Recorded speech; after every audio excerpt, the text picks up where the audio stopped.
ఇక మెదక్ జిల్లా గుండ్రెడ్డిపల్లి గ్రామంలో నకిలీ బాబా ఘరానా మోసం చేశాడు. మాయ మాటలతో ఓ కుటుంబాన్ని నమ్మించి వంచాడు.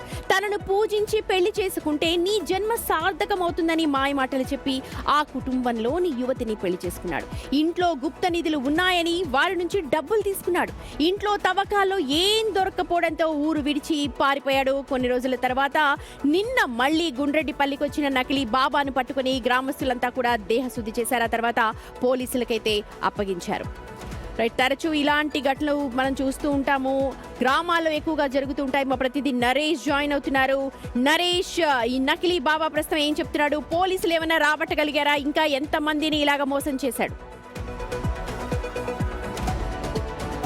సుమతి, ఈ నకిలీ బాబాకు సంబంధించి మెదక్ జిల్లాలోని గుండ్రెడ్డిపల్లిలో అయితే మస్తాన్ బాబా అలియాస్ హేమంత్ అనేటటువంటి వ్యక్తి ఒక కుటుంబ సభ్యులను, అంటే వాళ్ళకి సంబంధించినటువంటి ఫ్యామిలీ హస్బెండ్ ఆయన గతంలో చనిపోతే అదే ఆసరాగా చేసుకొని ఆ కుటుంబంలోకి ఎంటర్ అయ్యాడు.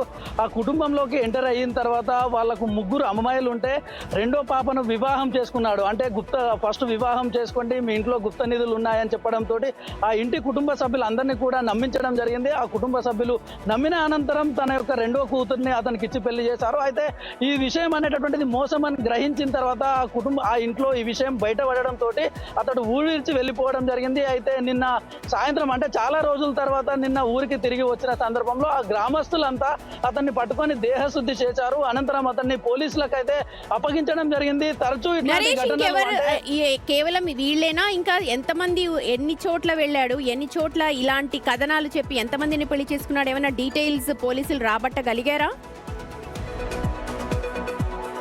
సుమతి, ప్రస్తుతం అయితే పోలీసులు విచారణ చేస్తున్నారు. అతడికి ఇంకా ఎక్కడైనా ఏ ప్రాంతాల్లోనే ఇదే విధమైనటువంటి ఘటనలకు పాల్పడ్డా లేదా అనేటటువంటి యాంగిల్లో అయితే పోలీసులు విచారణ చేస్తున్నారు. అతని పైన ఇప్పటికే గ్రామస్తులు అయితే చాలా సివియర్ గా కంప్లైంట్ చేయడం జరిగింది.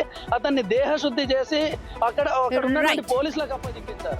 Right Naresh, thank you. మొత్తానికి నకిలీ బాబానైతే పట్టుకున్నారు. ఇలాంటి మాయ మాటలు చెప్తున్న వారిని ఎప్పటికీ కూడా నమ్మకండి.